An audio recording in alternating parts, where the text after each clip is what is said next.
They'll come back from closed session, and I will have a full update on what happens from there tonight at 10. Good evening and welcome to 13 News Weekend. I'm Kelsie Passolt. To my left is the apartment where Rachel Garrett lost her life just 11 days ago. It's pretty quiet right now for 6 o'clock. A lot of people probably just staying home, which is what officials are advising you to do. Certainly a busy morning for Rockford fire crews. They've been battling a massive building blaze. Multiple sources confirm that Bruce Rauner is Illinois' new governor. Hills is in the name, and it should be, because we're talking about a hilly course. This seems a little bit more level, but hey, you know what? We got trees on every hole, so still a challenge. Now it's the hard part. We got to get out and we got to survey and see who's next to the first prize winner. We're going to have a lot of updates tonight at 10. We start with developing news out of Wisconsin tonight. A shooting closes down a Madison mall. Police are investigating after a man is shot and killed near downtown Rockford. And from people out in the sun, we go to catching electronic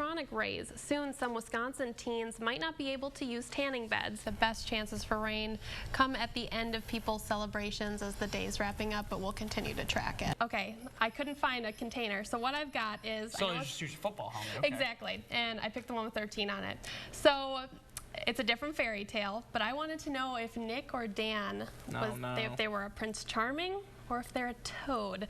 So I have some pieces of paper in here, and we're gonna leave it up to destiny.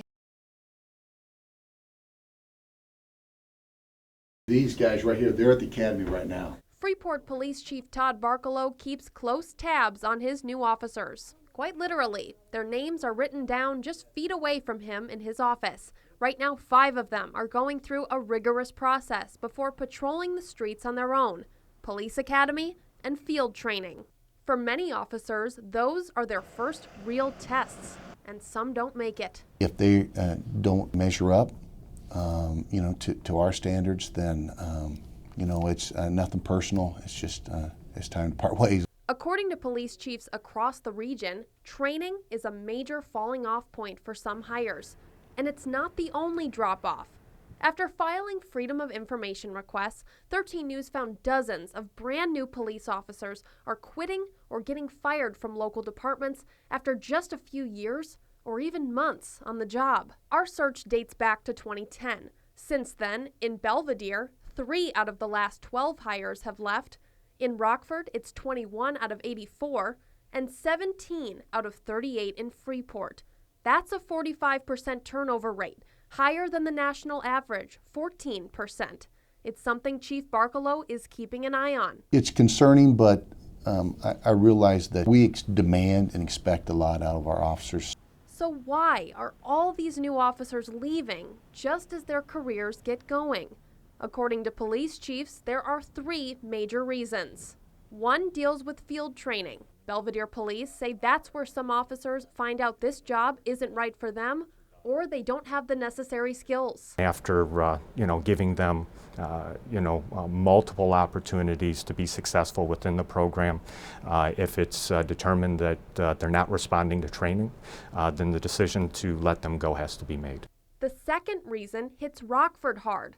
People successfully finish training, but then quickly go to other departments, usually closer to Chicago. A lot of these younger officers, or the 2- and 3-year patrolmen, were taking jobs in the suburbs, and primarily because that's where they were from.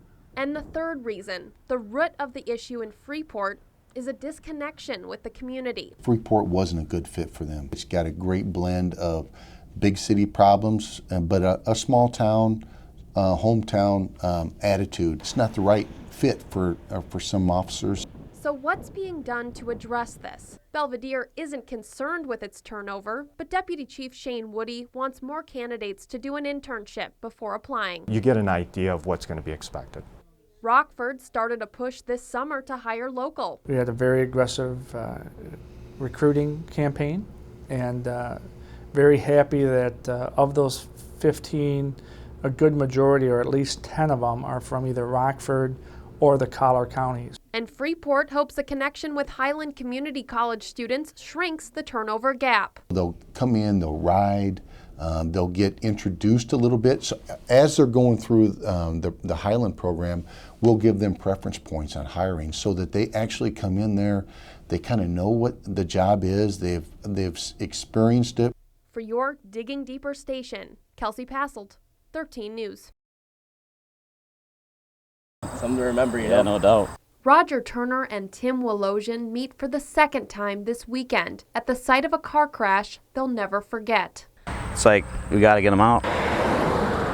The two men, total strangers, happened to be driving this stretch of Prairie Hill Road Saturday when they both saw a car on fire. I just drove immediately up to the scene. I just ran down and sprinted down here. He met me at the car. It was on fire, and we're like, is it going to blow? Not only was the car burning, there was someone inside. He came right around, and then he immediately went around the other side.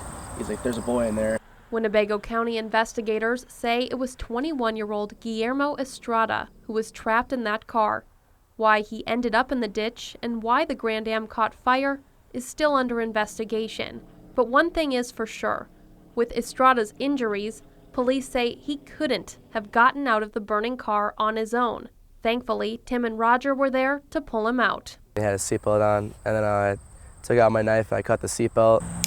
He literally went and snapped that seatbelt like that with the knife. I was like, for some reason that sticks in my head because it was so fast.